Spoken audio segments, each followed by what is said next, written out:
जब से महाकुंभ में कल रात के हादसे के बारे में पता चला तब से पूरा देश बहुत ज्यादा पीड़ा में है। और यह पीड़ा इसलिए भी ज्यादा है कि इतना भव्य और दिव्य आयोजन हो रहा था। सनातन का गौरव देश और दुनिया देख रही थी। सब कुछ बहुत शानदार तरीके से चल रहा था, लेकिन पता नहीं किसी की नजर लग गई, क्या हो गया।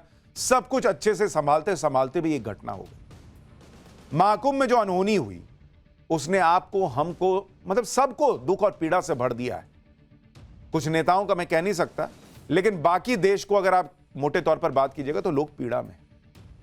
लेकिन आप सोचिए, नरेंद्र मोदी और योगी आदित्यनाथ जिन्होंने इतना भव्य और दिव्य आयोजन करने में पूरी शक्ति लगा दी, हर संसाधन लगा दिए, उन पर इस वक्त क्या बीत रही होगी। प्रधानमंत्री मोदी तो रात से ही खुद इस पूरे घटनाक्रम पर नजर रखे हुए। चार बार उन्होंने मुख्यमंत्री को फोन लगा दिया कि बताइए क्या हो रहा है, क्या नहीं हो रहा है, क्या मदद चाहिए, ये हुआ कि नहीं, वो हुआ। सब कुछ नरेंद्र मोदी 4 बार सीएम को फोन करके, योगी आदित्यनाथ को फोन करके उन्होंने रिपोर्ट ली। मुख्यमंत्री योगी आदित्यनाथ तो आज इस घटना पर बात करते करते रो पड़े। बॉस, कभी देखा नहीं होगा कि मुख्यमंत्री योगी आदित्यनाथ इस तरह से भावुक हो जाएं और मतलब गला रूंध जाए, आवाज ना निकले। लेकिन बात हिंदू समाज की हो, सनातनियों की हो, और इतना सब करने के बाद कोई हादसा हो जाए तो फिर पीड़ा तो होती है। वो किसी को भी इमोशनल कर देती है। क्योंकि आप घर का कोई भी छोटा मोटा इवेंट ही सोच लीजिए, घर में भी कोई कार्यक्रम होता है, अच्छे से संपन्न हो जाता है तो आदमी कहता है कि अरे भाई भगवान ने सब अच्छे से निपटा दिया। लेकिन यहां तो ऐसा आयोजन है जहां करोड़ों करोड़ लोग एक साथ आ रहे हैं। सारा बंदोबस्त करने के बाद कोई घटना हो जाए जिसमें कुछ लोगों की जान चली जाए तो फिर चुनौती भी बढ़ती है, सवाल भी उठते हैं और पीड़ा भी होती है। जिन्हें सवाल करना है, जिन्हें राजनीति करनी है, वो ये सब कर रहे हैं। लेकिन चाहे पीएम मोदी हो या फिर सीएम योगी, उन्होंने महाकुंभ के हादसे के बाद इन सब पर ध्यान नहीं दिया। पॉलिटिक्स में नहीं फंसे वो। उन्होंने ध्यान दिया कि सबसे पहले स्थिति कैसे कंट्रोल में करनी है, किसी तरह का कोई पैनिक ना हो, कोई और घटना ना हो जाए, क्योंकि वहां करोड़ों लोग मौजूद थे। बॉस, आपको याद होगा पटना में नरेंद्र मोदी गांधी मैदान में रैली कर रहे थे, पीछे बम फटा था। नरेंद्र मोदी ने भीड़ में पैनिक नहीं फैलने दिया था, किसी को पता नहीं लगने दिया कि ऐसी घटना हुई है। उसी तरह से आज कोई और घटना ना हो जाए। 10 करोड़ 9 करोड़ लोग हैं बॉस, इसका पूरा ध्यान रखा गया। अच्छी बात यह रही कि रात की उस घटना के बाद सब कुछ कंट्रोल में रहा। करोड़ों लोगों ने आज मौनी अमावस्या के सबसे बड़े स्नान में डुबकी लगाई।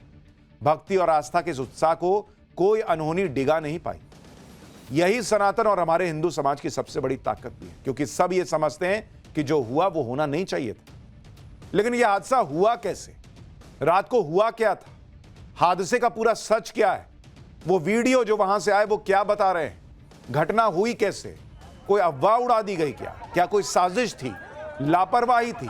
आज एक एक चीज आपको बताऊं। एक एक वीडियो से पूरा सच आपके सामने आ जाएगा, क्योंकि महाकुंभ के इस हादसे के बारे में दिन भर से आप देख सुन रहे होंगे, लेकिन वो बातें आपको भी पता नहीं होंगी जिनसे महाकुंभ की भगदड़ का असली सच पता चल सके। इस सच को बताने से पहले आप मुख्यमंत्री योगी आदित्यनाथ को सुनिए, जो आज महाकुंभ के हादसे की बात करते करते रो पड़े। घटना दुखद है, मर्माहत करने वाला है।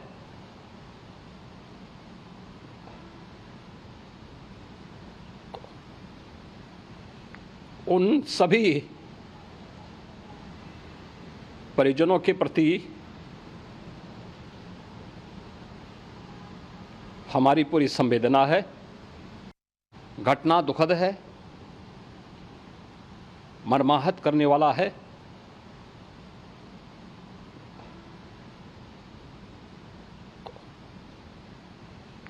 उन सभी परिजनों के प्रति हमारी पूरी संवेदना है। देख रहे हैं आप, हादसे की बात बताते बताते सीएम योगी की आंखें भर आई। वो इस तरह से अगर भावुक हैं तो इसलिए कि उन्होंने अपनी तरफ से पूरी ताकत लगाई थी इस महाकुंभ के आयोजन में। चाहे महाकुंभ की तैयारियों के लिए प्रयागराज बार बार जाना हो, बजट का अलॉटमेंट करना हो, सारे संसाधन मुहैया करवाने की बात हो, चाहे सारे प्रशासन को सिर के बल खड़ा कर देने की बात हो, योगी आदित्यनाथ ने इस महाकुंभ में कोई कसर नहीं छोड़ी। लेकिन एक अनहोनी हो गई, और महाकुंभ में रात में जो भगदड़ मची उसमें कुंभ प्रशासन ने आधिकारिक तौर पर शाम को जो जानकारी दी उसके मुताबिक महाकुंभ की भगदड़ में 30 लोगों की मौत की पुष्टि हो गई है। मरने वाले 30 लोगों में से 25 लोगों की पहचान हो गई है। 90 लोग घायल हैं, जिसमें से 35 का इलाज अभी चल रहा है। लेकिन यह हादसा हुआ कैसे, भगदड़ क्यों हुई, भगदड़ का पूरा सच क्या है, यह लापरवाही है या कोई साजिश, एक एक वीडियो से आज आपको पूरा सच पता चल जाएगा। पहले तो इस बात को समझिए कि महाकुंभ में आज भयंकर भीड़ आने की बात पहले से ही कही जा रही थी, क्योंकि आज मौनी अमावस्या है और मौनी अमावस्या को महाकुंभ का सबसे बड़ा स्नान माना जाता है। मौनी अमावस्या के स्नान के लिए कल रात से ही करोड़ों लोग संगम पहुंचने लगे थे। आप तस्वीर देखिए, गंगा और यमुना के संगम के पास वाले इलाके को संगम नोज कहते हैं। यहीं पर सबसे ज्यादा भीड़ पहुंची हुई, जिस वजह से भगदड़ मच गई।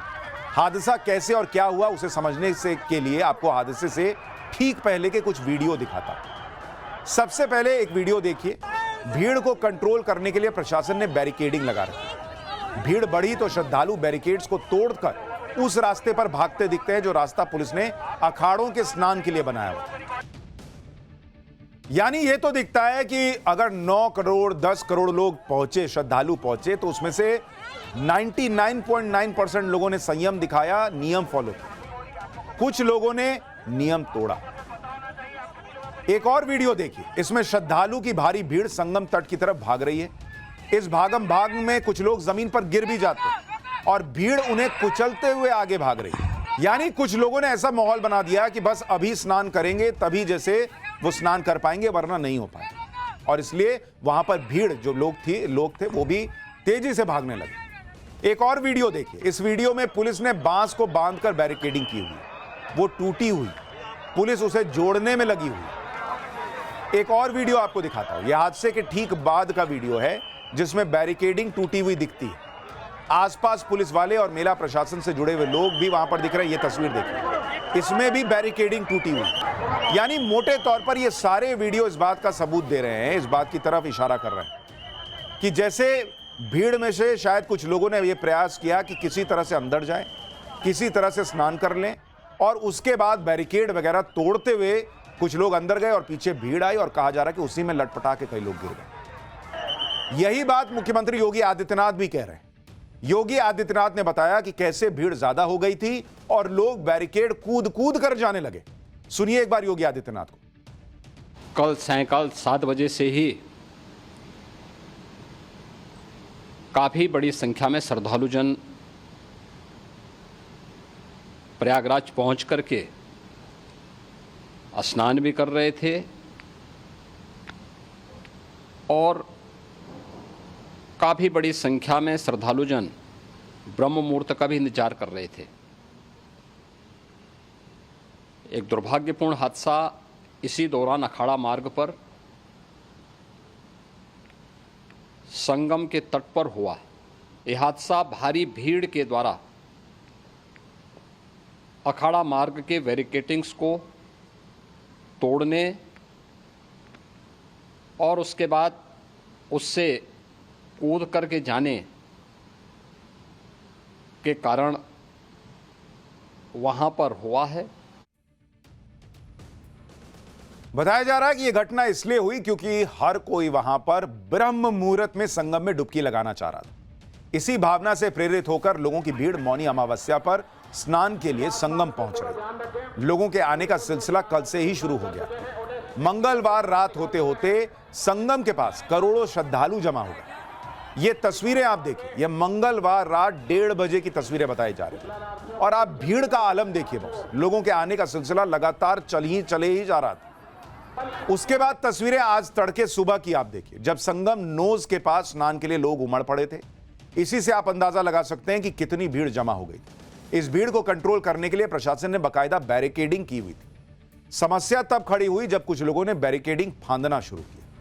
बैरिकेडिंग के अंदर भीड़ बड़ी मुश्किल से मूव कर पा रही थी। कुछ लोगों को यह भी लग रहा था कि अखाड़ों के लिए बनाया गया रूट पूरी तरह से तो खाली है। यही सोचकर लोगों ने उस तरफ जाने की कोशिश में बैरिकेड फांदना शुरू कर दिया।